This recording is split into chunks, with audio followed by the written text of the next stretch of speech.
Por muito tempo, a homossexualidade foi considerada um desvio sexual pela medicina.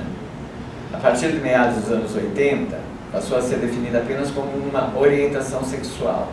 E devido a isso, grandes avanços foram alcançados pelos homossexuais. E o que um dia foi passível de prisão, hoje goza de liberdade. As pessoas trans, no entanto, ainda são classificadas como anormais pela medicina, algo que eu não consigo compreender.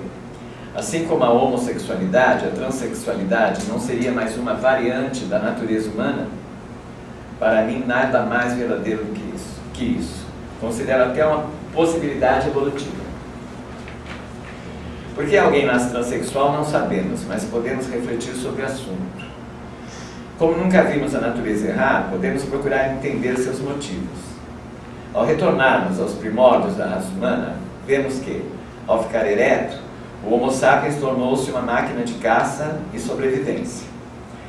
Embora chamemos o de homem das cavernas, o ser humano desse período, na maior parte do tempo ele vivia como nômade em acampamento pelos campos, pradarias e estepes, onde as mulheres e crianças permaneciam enquanto os homens saíram em busca de caça.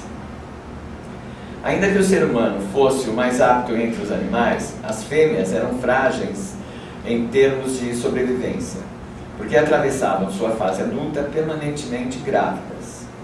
Sabemos que uma pessoa nesse estado não tem condições de correr, lutar, subir em árvores e ainda proteger sua prole diante de um predador. Sendo assim, como um grupo constituído por 2 ou 3 mulheres, acompanhadas por 6 ou 8 crianças, conseguiam se manter seguro evitando os grandes animais daquele período. Provavelmente a natureza lançou mão de um tipo de homem especial que preferia ficar com as mulheres a caçar, que possuía características de comportamento feminino, mas era forte o suficiente para lutar, além de apresentar o mesmo sentimento materno das fêmeas. Talvez tenha sido o transexual quem guardava os acampamentos e garantia a sobrevivência da espécie humana. Contudo, se mesmo assim ele fosse dizimado, o pequeno grupo familiar talvez não estivesse totalmente condenado à extinção, pois, com certeza, entre os caçadores, haveria uma mulher transexual, com muita chance de se reproduzir. Podemos imaginar, então, que as pessoas trans sempre estiveram presentes na história da humanidade.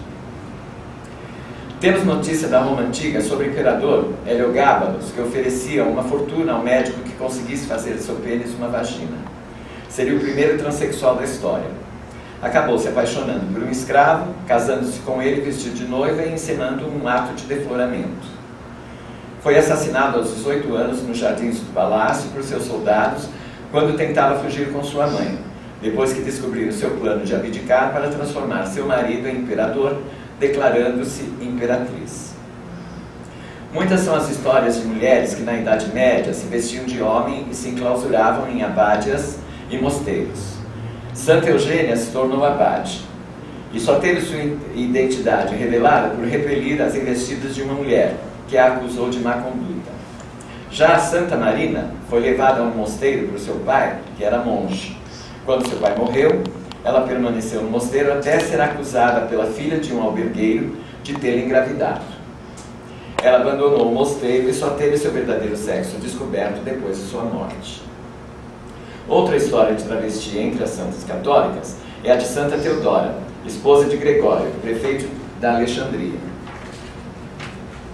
Depois de arrepender-se por ter tido um amante, como penitência entrou para o mosteiro como homem e lá ficou até morrer. Arrepiante é uma palavra no mínimo suave para classificar um dos episódios de um filme documentário sobre transexualidade que assisti na TV francesa. O documentário, realizado em 1977, mostra 3 depoimentos, um mais pungente que o outro.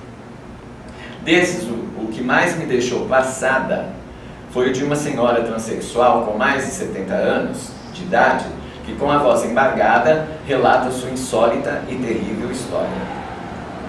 Durante a Segunda Guerra Mundial, Jean-Luc era um jovem soldado francês, casado e pai de uma linda garotinha. Capturado pelas tropas de Hitler, foi levado para um campo de concentração, onde foi submetido a uma bateria de exames e em seguida a um tratamento com injeções à base de hormônios femininos, que ele só veio a descobrir o que era bem mais tarde. O tratamento era acompanhado por uma verdadeira lavagem cerebral, que se estendeu por quase 2 anos. Jean-Luc foi transformado em mulher sem nunca ter desejado ou sequer cogitado nisso. Eu me pergunto, o que queriam os médicos nazistas que praticaram esses e outros horrores que classificavam como experiências? Afinal, não foi esse mesmo regime que reprimiu com tortura e morte todos aqueles que, como nós, adotaram espontaneamente um comportamento sexual divergente? Jean-Luc foi obrigado a continuar vivendo como mulher, pois, segundo ele mesmo, o feito foi irreversível. Para sua família, ele morreu na guerra. Na época em que foi realizado o documentário, ele se chamava Marie André e trabalhava como enfermeira. Pobre soldado francês que teve sua identidade violada e sua vida interrompida pela loucura de Hitler.